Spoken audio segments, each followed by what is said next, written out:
ringkas dari Syekh Shalih Al-Utsaimin. Ya, kita langsung saja membaca kitabnya. Bismillahirrahmanirrahim. Kita baca dulu matannya ya. Qala al-musannifu rahimallah Syekh Muhammad bin Abdul Wahhab, "I'lam rahimakallahu annahu yajibu alaina ta'allumu arba'i masail."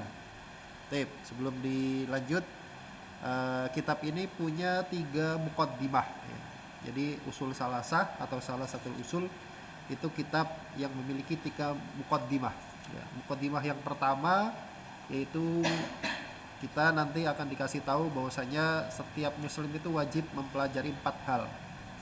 Kemudian muqaddimah yang kedua, beliau akan memberitahukan kewajiban atas setiap muslim dan muslimat untuk mempelajari 3 permasalahan dan mengamalkannya. Kemudian muqaddimah yang ketiga, beliau akan menjelaskan tentang apa itu makna al-hanifiyah atau millahnya Nabi Ibrahim. Nah, sekarang kita lihat muqaddimah yang pertama dari kitab Al-Usul As-Salasah. Kata beliau, "I'lam, ketahuilah rahimakallah, semoga Allah merahmatimu, annahu yajibu alaina ta'allumu arba'i masail." Bahwasanya wajib atas kita untuk mempelajari 4 permasalahan. Al-ula, yang pertama adalah ilmu, wa huwa ma'rifatullah wa ma'rifatu nabihi wa ma'rifatu dinil islami bil adillah. Yaitu apa itu ilmu? Ilmu adalah mengenal Allah, mengenal nabinya, dan mengenal agama Islam dengan dalil. Kita baca matannya cepat ya, karena kita nanti akan fokus kepada syarah dari Syekh Shalih Al-Utsaimin. Kemudian ats-tsaniyatu, yang kedua, al-amalu bihi, mengamalkannya. Kemudian ats-tsalisatu, yang ketiga adalah ad-da'watu ilaihi, mendakwahkannya. Ar-rabi'atu, yang keempat adalah as-sabru 'alal adza fihi, bersabar di atas gangguan dalam berilmu, beramal, dan mendakwahkannya. Wad dalilu qauluhu ta'ala, dalil dari firman Allah Subhanahu wa taala dalam surat Al-Asr, Bismillahirrahmanirrahim, wal asri innal insana lafi khusrin illa alladziina amanu wa 'amilus solihati wa tawasaw bil haqqi wa tawasaw bis sabr. Qala Syafi'i rahimahullahu taala, berkata Imam Syafi'i rahimahullah, "Hadhihi suratu law ma anzalallahu hujjatan ala khalqihi illa hiya lakafathum." Kata Imam Syafi'i, surat ini yaitu surat Al-Asr, seandainya Allah tidak menurunkan hujjah, tidak menurunkan dalil atas hambanya kecuali surat ini, lakafathum, pasti atau niscaya surat ini cukup bagi mereka. Wa qala al-Bukhari rahimallahu taala, berkata Imam Bukhari rahimahullah, babun ala ilmu qabla al-qauli wal amal, bab ilmu sebelum berkata dan berbuat. Wad dalilu qauluhu ta'ala, dalil firman Allah Subhanahu wa taala, fa'lam annahu la ilaha illallah wastaghfir li dzambik, fabada'a bil ilmi qabla al-qauli wal amal. Kemudian maka Allah Subhanahu wa taala di dalam ayat tersebut memulai dengan menyebut ilmu sebelum berucap dan beramal. Ini matannya. Sekarang kita lihat syarah dari Syekh Shalih Al-Utsaimin. Qala syarihu waffaqahullah, berkata pensyarah waffaqahullah, kata beliau, ibtada al-musannif rahimahullah risalatahu bil basmalati muktasiran 'alaiha. Syekh Muhammad, beliau memulai tulisannya dengan menyebut bismillah, muktasiran 'alaiha, dan beliau mencukupkan dengan bismillah. Artinya nggak ada hamdalahnya, nggak ada sholawatnya, dengan bismillah doang. Kenapa? Apa alasannya? Boleh nggak? Boleh. Kata beliau, ittiba'an lil waridi fi sunnatin nabawiyati, karena Syekh Muhammad ini mengikuti al-waridi, hadis yang datang ya, yang datang dalam sunnah nabawiyah, fi rasailin nabi, di dalam risalah atau surat-suratnya Nabi alaihi salatu wassalam, ilal muluk, kepada para raja-raja. Jadi dulu kalau Rasulullah ngirim surat ya, yang nulis bukan Rasulullah ya, ada juru tulisnya. Itu beliau selalu memulai dengan bismillah, bismillahirrahmanirrahim. Hanya beliau mengikuti itu. Wat tasanifu tajri majroha. Maka tulisan-tulisan ya, itu mengikuti jejak atau tajri majroha, berjalan pada alur sebagaimana surat-suratnya Rasulullah Muhammad SAW. Ini alasan kenapa beliau memulainya dengan bismillah. Tsumma dzakara, kemudian Syekh Muhammad di dalam muqaddimah yang pertama ini, beliau menyebutkan annahu yajibu alaina ta'allumu arba'i masailah. Bahwasanya wajib atas kita untuk mempelajari 4 permasalahan. Dan wajibnya ini wajib ain, nanti kita akan buktikan ya. Wajibnya wajib apa? Wajib kifayah atau wajib ain? Mempelajari 4 permasalahan ini. Dan apa 4 permasalahan itu? Fal mas'alatul ula, permasalahan yang pertama atau poin yang pertama adalah al ilmu. Kita harus mempelajari, mengetahui apa itu ilmu. Ilmu itu apa sih? Kata beliau, wa huwa syara'an, ilmu secara syariat, maknanya adalah idraku khitabis syar'i. Mengetahui khitab syara'. Mengetahui khitab syara'. Itu yang disebut dengan ilmu. Khitab syara' ini apa? Khitab itu kan maknanya sasaran pembicaraan dari syariat. Sasaran pembicaraan dari syariat itu apa? Khitab syara' itu cuma 2, kalau enggak Al-Quran dan hadis. Quran dan hadis. Jadi yang disebut dengan ilmu secara syariat, gimana caranya kita tahu Al-Quran dan hadis. Itu ya pakai ilmu, pakai bahasa Arab, pakai ilmu-ilmu alat dan seterusnya ya. Itu definisi ilmu secara syariat. Kemudian kata beliau, wa maradduhu ilal ma'arifis salasi. Kemudian apa hubungannya dengan ma'arif as-salas? 3 hal yang wajib diketahui. Nanti kan kita akan belajar bahwasanya yang disebut dengan usul salasa itu mengenal Allah, mengenal agama Islam, dan mengenal Nabi Muhammad SAW. Ya. Apa hubungannya gitu? Kata beliau, wa maradduhu ilal ma'arifis salasi, dan kaitannya dengan 3 makrifat tadi, yaitu makrifatul abdi rabbahu wa dinahu wa nabiyahu Muhammad sallallahu alaihi wasallam, yaitu seorang hamba mengilmui siapa Rabbnya, apa agamanya, dan siapa nabinya. Kenapa? Karena mengetahui 3 hal ini baliknya ke mengetahui Al-Quran dan Al-Hadis. Kemudian wal ilmul ma'muru bihi syar'an lahu wasfani wafqa ma dzakarahul musannifu. Al ilmul ma'muru bihi, ilmu yang diperintahkan syar'an secara syariat itu punya 2 ciri, punya 2 kriteria, punya 2 sifat sesuai dengan apa yang disebutkan oleh penulis. Apa saja 2 ciri atau 2 kriteria tersebut, 2 sifat tersebut? Ahaduhuma, yang pertama adalah mayut labu minhu. Ya. Ilmunya apa yang dicari? Namanya kita ngomong ilmu, ilmunya apa sih?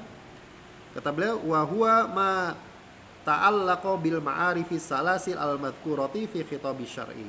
Ini kalau ilmunya apa, maka kembalinya kaitannya dengan 3 permasalahan yang wajib diketahui tadi dalam khitab syariat, yaitu mengenal Allah, mengenal Nabi, dan mengenal agama Islam dengan dalil.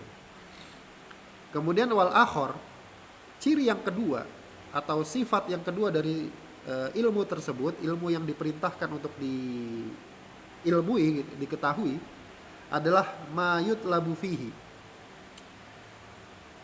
Gimana kondisinya ilmu tersebut? Kondisinya ilmu tersebut seperti apa? Kata beliau, wa huwa qaunuhu waqi'an bil adillati. Kondisi ilmunya harus sesuai dengan dalil.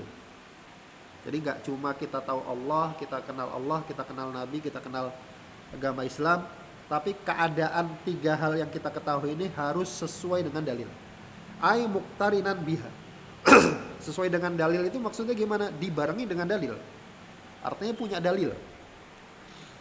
Kemudian kata beliau, wal jaru wal majruru fi qaulihi bil adillah.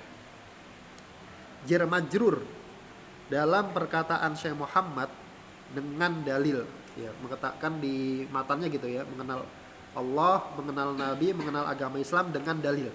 Nah, dengan dalil ini yang wajib dengan dalil apakah cuma mengenal agama Islam saja atau 3-tiganya? Kata beliau, ya ta'allaku bil ma'arifis salasi. Ini berkaitan dengan 3 makrifat tadi. Makrifat Allah, makrifat Nabi, makrifat agama Islam. La bi akhiriha faqat, bukan kepada yang terakhir saja, yaitu mengenal agama Islam saja, bukan. Fatakdirul jumlah, maka jadinya kalimatnya yaitu ma'rifatullah bil adillah wa ma'rifatu nabihi bil adillah wa ma'rifatu dinil islami bil adillah. Mengenal Allah dengan dalil, mengenal Nabi dengan dalil, mengenal agama Islam juga dengan dalil. Jadi 3 hal itu wajib dengan dalil. Kemudian kata beliau fa ma'rifatul usulis salasati la budda min iqtiraniha bil adillati. Maka mengenal usul salasah wajib dibarengi dengan dalil. Nah, sekarang dibarengi itu maksudnya gimana? Mengenal Allah dibarengi dengan dalil, itu gimana maksudnya? Mengenal Nabi dibarengi dengan dalil, gimana maksudnya? Kata beliau, wal muradu bi al-iqtiran huna. Yang dimaksud dengan dibarengi dalam pembahasan ini adalah i'tiqadul abdi al-imana biha ala wajhil jazmi bi annaha mabniyatun ala adillatin syar'iyatin mu'tamadatin. Yang dimaksud dengan dibarengi dengan dalil adalah seorang hamba itu dia harus meyakini, dia harus punya iman ala wajhil jazmi, secara pasti, secara tegas, bi annaha, bahwasanya pengetahuannya tadi ma'rifatnya tadi mabniyatun, dibangun ala adillatin syar'iyatin mu'tamadatin, dibangun di atas dalil syar'i yang mu'tamad. Contoh, fa idza taqadal abdu usula ma yata'allaqu bihadhil ma'arifi salasati min ma'rifati rabbih wa dinihi wa nabihi sallallahu alaihi wasallam ala wajhil jazmi bi annaha mabniyatun ala adillatin sahihatin mu'tamadatin kafahu dzalika fi sihhati imanihi la annahu yutlabu min kulli ahadin ma'rifatul adillati ala tafsil li ta'adzuri dzalika fi umumil khalqi.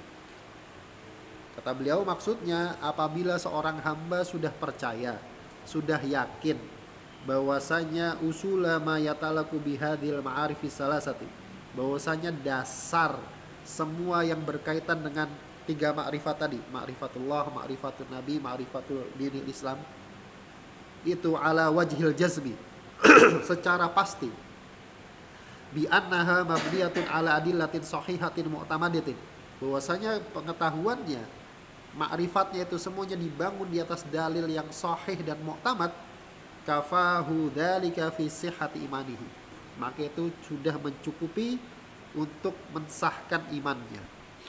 Artinya la annahu yutlabu min kulli ahadin ma'rifatul dalili ala tafsil, bukan maksudnya semua orang itu dituntut untuk tahu dalilnya secara rinci, bukan. Maksudnya tadi mengenal Allah, mengenal Nabi, mengenal agama Islam itu wajib dengan dalil. Itu maksudnya apakah setiap orang per individu itu wajib tahu dalilnya satu-satu? Ini dalilnya, ini dalilnya, ini dalil ini. Secara rinci, atau cukup bahwasanya setiap orang itu meyakini bahwasanya yang saya yakini ini, keimanan saya ini, itu ada dalilnya. Nah, maksudnya seperti itu. Maksudnya yang kedua, bukan yang pertama. Kenapa? Gak harus tahu dalil secara rinci. Lita'adzuri dzalika fi umumil khalqi, karena sulitnya hal tersebut pada keumuman orang. Artinya gak semua orang mampu untuk tahu dalil secara rinci. Kemudian kata beliau, wal ma'rifatul madhkuratu hiyal ma'rifatul ijmaliyatu wa hiya wajibatun 'alan nasi kullihim. Maka pengetahuan yang disebutkan adalah pengetahuan secara global saja, secara global, ijmali. Wa hiya wajibatun 'alan nasi kullihim. Maka ini wajib atas setiap orang. Ammal ma'rifatut tafsiliyatu, adapun mengetahui secara rinci, fatata'allaqu bi ba'di afrodihim, maka ini bergantung dengan sebagian individu. Bi'tibari ma qama bihim minal ahwali al-muqtadiyati wujubat tafsili kal hukmi wal qada'i wal ifta'i wa ta'limi. Kalau secara rinci ini bergantung dengan individunya, orangnya. Gak semua orang sama. Bi'tibari, ditinjau ma qama bihim minal ahwali, ditinjau kondisi apa yang ada pada kondisi mereka, al-muqtadiyati, yang menuntut wujubat tafsil, tahu secara rinci, kal hukmi wal qada'i wal ifta'i wa ta'lim. Contohnya seperti hukumah berarti dia hakim, qada berarti dia qadi, ifta berarti dia yang diminta fatwa, ta'lim dia posisinya ngajar. Maka kata beliau, Wal wajibu alal hukami, maka yang wajib atas hukam, orang yang punya kekuasaan. Wal qudati, qadi. Wal muftin, mufti. Wal muallimina, guru. Wa asbahihim min ma'rifati syar'i laisa kal wajibi ala ghairihim. Itu mengetahui syariat tidak sebagaimana kewajiban selain mereka. Artinya guru, kemudian mufti, kemudian qadi, kemudian orang yang punya wewenang di dalam pemerintahan, itu kewajibannya nggak seperti kewajiban orang awam. Bin nadhari ila maqama bihi minal ahwali al muqtadiyati wujub tafsili fi haqqihim. Ditinjau sesuai dengan apa yang ada pada mereka berupa kondisi yang menuntut wajib mengetahui secara rinci pada masing-masing diri mereka. Artinya nggak setiap orang kemudian kewajiban qadi itu nggak sama dengan kewajiban tukang becak misalkan. Kewajiban hukam, kewajiban pemerintah dalam mengetahui ilmu syar'i itu nggak seperti kewajiban misalkan tukang gojek misalkan begitu. Jadi hukam, kemudian qadi, kemudian mufti, kemudian guru, muallim, pengajar agama, itu mereka punya kewajiban yang lebih dibandingkan orang-orang selain mereka. Jadi kalau orang umum secara awam tidak wajib mengetahui dalil secara rinci ya tentang makrifat yang tadi. Tapi cukup dia meyakini bahwasanya usulnya yang dia yang dia percaya, yang dia imani itu dibangun di atas dalil secara pasti, secara tegas. Begitu. Wallahu a'lam bishawab. Insyaallah kita cukupkan dulu sampai di sini. Insyaallah akan kita lanjutkan pada pertemuan berikutnya. Yang benar tanya dari Allah Subhanahu wa taala dan Rasulnya, dan yang salah dari saya pribadi dan dari syaitan, dan saya mohon ampun atasnya. Kita tutup dengan membaca doa kafaratul majelis. Bismillahirrahmanirrahim. Subhanakallahumma bihamdika asyhadu an la ilaha illa anta astaghfiruka wa atubu ilaik. Assalamualaikum warahmatullahi wabarakatuh.